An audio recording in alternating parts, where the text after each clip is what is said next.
এটা হচ্ছে ফরম্যাটিং। এই ফরম্যাটিংটা দেখে পরে আমি আপনাদেরকে করতে দেব, ঠিক আছে? টেক্সট ফরম্যাটিং, যেমন আমরা এমএস ওয়ার্ডে যখন যাই, যখন আমাদের ক্লাস হয়নি, ওয়ার্ডের ক্লাস হয়নি, হয়েছে? না হলে আপনারা সবাই পারেন এগুলো।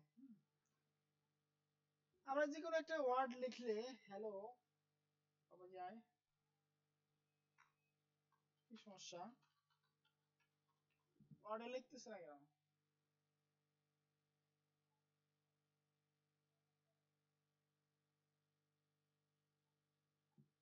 লেখা আসতেছে না কেন? হ্যাঁ, হইতে পারে এরকম কিছু একটা। আমরা দেখেন ইনসার্ট মেনুতে, ওয়ার্ডে হোম মেনুতে আমরা কিন্তু একটা লেখা লেখার পরে এই লেখাকে বড় করতে পারি, ছোট করতে পারি, লেখাটাকে বোল্ড করতে পারি, ইটালিক করতে পারি, আন্ডারলাইন করতে পারি, তারপরে আমরা টেক্সটের কালার চেঞ্জ করতে পারি, হ্যাঁ, জাস্টিফাই করতে পারি। মানে জাস্টিফাই করলে সবগুলো সমান আসে, লাইনগুলো লেফট রাইট এগুলো করতে পারি, ঠিক না? ঠিক তেমনি ভাবে আমরা ইচ্ছা করলে HTML এর ভিতরে এভাবে প্রত্যেকটা টেক্সটকে আমি ফরম্যাটিং করতে পারি, ঠিক আছে? বিভিন্ন ফরম্যাটিং করতে পারি। তো আমরা এখন এই ফরম্যাটিংটা একটু করা দেখব, ঠিক আছে? যেমন আমি এখানে দেখা যাচ্ছে যে this is bold, this text is bold, this text is italic, this text is subscript and superscript. এই কয়েকটা আছে, আরো কিছু আছে, ফরম্যাটিং আছে, আমরা এগুলো দেখব। যেমন বি তে বোল্ড বোঝায়, বি ট্যাগের মাধ্যমে আপনি যদি কোনো টেক্সটকে বোল্ড করতে চান তাহলে বি ট্যাগ। আর স্ট্রং বলতে সেম বোল্ড। আই তে ইটালিক টেক্সট, আর এম তে এমফেসাইজ টেক্সট। মার্কতে আর কি, মার্ক করা টেক্সট আর কি, একটা টেক্সট হলুদ কালার মার্ক হয়, আমরা মার্কিং দিয়ে মার্ক করি না? আর স্মল হচ্ছে লেখাগুলো ছোট হবে। আর ডিল অর্থ আমরা যে ই কমার্সে যে দেখি যে একটা কাটিং প্রাইস থাকে, উপরে একটা দাগ টানা থাকে, ওই টাইপের ডিলেটেড টেক্সট, আমরা টেক্সট ডিলিট করতে পারি। আর একটা ইনসার্টেড টেক্সট, এটাও আন্ডারলাইন হয়। আর সাবস্ক্রিপ্ট হচ্ছে লেখা নিচে আসে, সুপার স্ক্রিপ্ট হচ্ছে লেখা উপরে যায়। তো এই বিষয়গুলো আমরা একটু দেখি, হ্যাঁ? তো এটা প্র্যাকটিস করার জন্য আমরা এই বডিতে নিচে একটা আমরা আরেকটা নেই, H1 নেই বা S2 নেই, S2 নেই, হ্যাঁ? S2 নিয়ে বলি টেক্সট ফরম্যাটিং, ঠিক আছে? এটাকে একটা ব্যাকগ্রাউন্ড কালার দিয়ে দেই, স্টাইল ব্যাকগ্রাউন্ড কালার, ধরেন আমি দিলাম হচ্ছে টমেটো কালার, আর হচ্ছে টেক্সট অফ কালার হচ্ছে হোয়াইট, আর হচ্ছে টেক্সট লাইন সেন্টার, এরকম আসবে। টেক্সট ফরম্যাটিং, হ্যাঁ রেকর্ড করতেছি।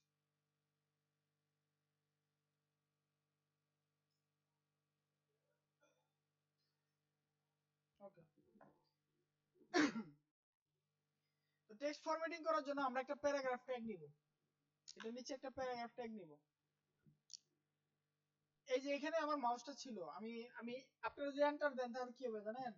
এরকম হয়ে যাবে, এরকম ভাবে এন্টার দেওয়া যাবে না, আপনি কন্ট্রোল চেপে এন্টার দিবেন, তাহলে নিচের লাইনে চলে আসবে, বুঝতে পারছেন? ওকে, পি ট্যাগ, আমরা একটা পি ট্যাগ নিলাম। এই পি ট্যাগের ভিতরে মনে করেন আমরা লরেম নিলাম, লরেম হচ্ছে 50, মানে 50 লরেম নিলাম, 50টা লরেম, মানে ডামি টেক্সট নিলাম, হ্যাঁ? ওকে, এই টেক্সটগুলোকে আমরা একটু ফরম্যাটিং করে দেখব, ঠিক আছে? এই লেখাগুলোকে আমরা একটু ফরম্যাটিং করব, একটু জুম করি আমি।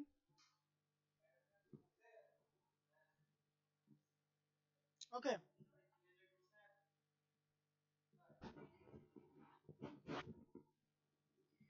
ওকে, আমি চাচ্ছি যে এই লরেম ইফসাম এই লেখাটাকে বোল্ড করব। তাহলে কি করতে হবে? আমাকে বি অথবা স্ট্রং ট্যাগ ইউজ করতে হবে। তো আমরা বি ট্যাগটা ইউজ করি, এখানে লরেম ইফসামকে বি ট্যাগ ইউজ করি, কন্ট্রোল এক্স দিয়ে কাট করে আমরা বি নিলাম, বি ট্যাগ, বি ট্যাগের ভিতরে এটা দিয়ে দিলাম, তাহলে কি হবে? লেখাটা বোল্ড হয়ে যাবে, দেখছেন? বোল্ড হয়ে গেছে। ওকে, এখন আরেকটা আছে স্ট্রং, আমরা এই দুইটাকে স্ট্রং করব, ঠিক আছে?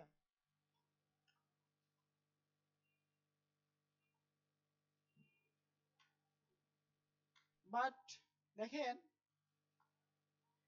কোনো ডিফারেন্স নাই, আপনি বি করলেও বোল্ড হয়, স্ট্রং করলেও বোল্ড হয়, but there is a difference. সেটা হচ্ছে এসইওর জন্য এটা ডিফার করবে। কেন আপনি যদি যখন বি ট্যাগ ইউজ করবেন তখন বিতে তো অনেক কিছু বোঝায়, বিতে বোল্ড হইতে পারে, বিতে বিগ হইতে পারে, অনেক কিছু হইতে পারে। বাট যখন আপনি এটা সিমান্টিক করবেন তখন এটা হবে স্ট্রং। স্ট্রং করলে কি হবে, আপনার গুগল যখন আপনার পেজটাকে ক্রল করবে তখন দেখবে যে স্ট্রং মানে এইটার ভিতরে, এই ট্যাগের ভিতরে যে কথাগুলো আছে এটা অবশ্যই কোনো স্ট্রং কথা, অর্থাৎ এই লেখাটাকে আমি কিওয়ার্ড হিসেবে নিয়ে নেই। ঠিক আছে, তো এই কারণে আমরা সবসময় বোল্ড করব না, আমরা স্ট্রং ট্যাগটা ইউজ করব। কোন শব্দ যদি আমাদের বোল্ড করতে হয় আমরা স্ট্রং দিয়ে বোল্ড করব, যাতে আমাদের এসইওর জন্য এটা বেনিফিট করে। সেম হচ্ছে ইটালিক করব, আমরা ধরেন এই লেখাটাকে ইটালিক করব।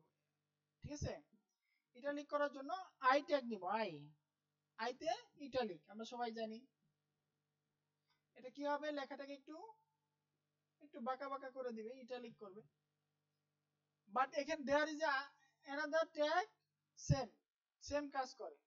যেমন আমি এই লেখাটাকে যদি ইএম ট্যাগে নেই, ইএম ইএম ইএম মানে কি, এমফেসাইজড মানে গুরুত্ব বহন করে এরকম কিছু একটা। ঠিক আছে, তাহলে কিন্তু সেম, এটা যে স্টাইল হইছে এটাতে সেম স্টাইল অ্যাপ্লাই হইছে। বাট আমরা আই ট্যাগ ইউজ করব না, আইতে আইকনও বোঝায়। ঠিক আছে, আমরা ইউজ করব কি ইএম ট্যাগ, এমফেসাইজ টেক্সট। ঠিক আছে, আমরা সবাই ইএম টেক্সট ইউজ করব, ইএম ট্যাগটা ইউজ করব। সেম ভাবে আমরা যদি চাই যে চারটা দেখলাম মার্ক, কোন টেক্সটকে মার্কিং করে দিব, যেমন এই লেখাটাকে আমি মার্কিং করে দিব, মার্ক মানে হলুদ দাগ দিয়ে দিব, এটা ট্যাগ ইউজ করব মার্ক। তাহলে কি হবে, এই লেখাটা এই যে অটোমেটিক একটা হলুদ দাগ নিয়ে মার্ক হয়ে যাবে। ঠিক আছে, তারপর হচ্ছে ডিলেটেড টেক্সট, সম্ভবত স্মল। আপনি যদি কোনো লেখাকে আসলে স্মল করতে চান, যেমন এই যে আমাদের ফুটারের লেখাগুলো স্মল থাকে, এই যে ফুটারের লেখাগুলো সবসময় স্মল থাকে নরমাল ফন্টের চেয়ে একটু, এটা হচ্ছে নরমাল ফন্ট, বাট এই ফুটারের লেখাগুলো দেখছেন ছোট, সবসময় ফুটারের লেখাগুলো একটু স্মল থাকে। এটা কিন্তু নরমাল টেক্সট, এটা নরমাল সাইজ, বাট এটা কিন্তু ছোট ছোট। তো আমরা এইভাবে স্মল ট্যাগের মাধ্যমে এটা করতে পারি। ধরেন এই লেখাটাকে আমি স্মল করে দেব, একটু বেশি নেই তাহলে বুঝতে পারবেন। আমি কি করব, স্মল নামে একটা ট্যাগ ইউজ করব, স্মল ট্যাগের ভিতরে এটা দিয়ে দিব। তাহলে কি হবে, আমার লেখাগুলো দেখেন ছোট হয়ে গেছে। আচ্ছা, হ্যাঁ 75% হবে আর কি, মূল লেখার চেয়ে 75%, 50% হবে না, 75%। ওকে, তারপরে হচ্ছে কি, ডিলেটেড টেক্সট। আমরা ই কমার্সে দেখি না অনেক সময় প্রাইসে ডিলেট লেখা থাকে, মানে দাগটা না থাকে, ওইরকম সেম টাইপ। ধরেন আমি লিখলাম এখানে 2000 টাকা, 2000 টাকা, এই লেখাটাকে যদি আমি কাটিং করতে চাই তাহলে কি করতে হবে, ডিইএল মানে ডিলেটেড টেক্সট, এটার ভিতরে দিতে হবে। তাহলে কি হবে, এই লেখাটা দেখেন 2000 টাকা, এটা কেটে গেছে। বুঝতে পারছেন? ওকে, তারপর আছে সাবস্ক্রিপ্ট এন্ড ইনসার্টেড টেক্সট। অর্থাৎ আপনি যদি কোনো লেখাকে আন্ডারলাইন করতে চান তাহলে দিতে হবে ইনস। আমি এই লেখাকে আন্ডারলাইন করব, তাহলে আমাকে দিতে হবে ইনস ট্যাগ।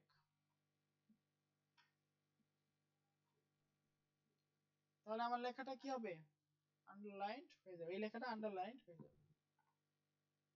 ঠিক আছে, আরেকটা হচ্ছে সাবস্ক্রিপ্ট এন্ড সুপারস্ক্রিপ্ট। আমরা বিভিন্ন সময় গাণিতিক বিভিন্ন সংকেতিক চিহ্ন দেই না, বা বিভিন্ন সূত্র থাকে, ওগুলোতে আমরা কিন্তু এগুলো ইউজ করি, লাগবে সাবস্ক্রিপ্ট সুপারস্ক্রিপ্ট লাগবে। যেমন পানিরই কি H2 এটা হচ্ছে পানির সংকেত।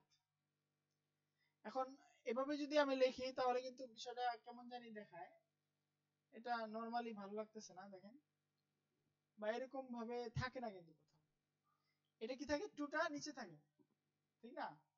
তাহলে টুটাকে যদি নিচে আনতে চাই তাহলে আমাকে টুটা এটা ট্যাগের ভিতর নিতে হবে, সেই ট্যাগের নাম হচ্ছে সাবস্ক্রিপ্ট। এই টুটাকে আমি কাট করে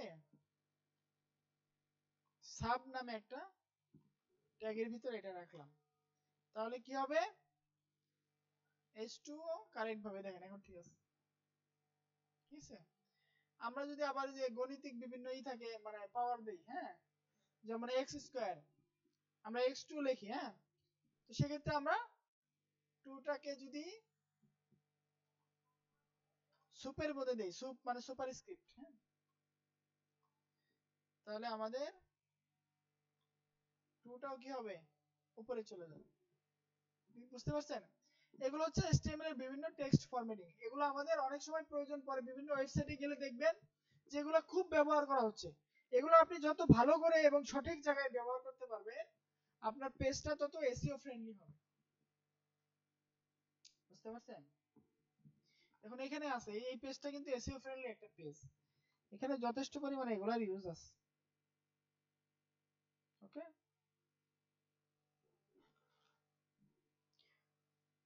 তো এইটুকু আপনারা একটু প্র্যাকটিস করেন না, নাকি আরো আরো দেখাবো?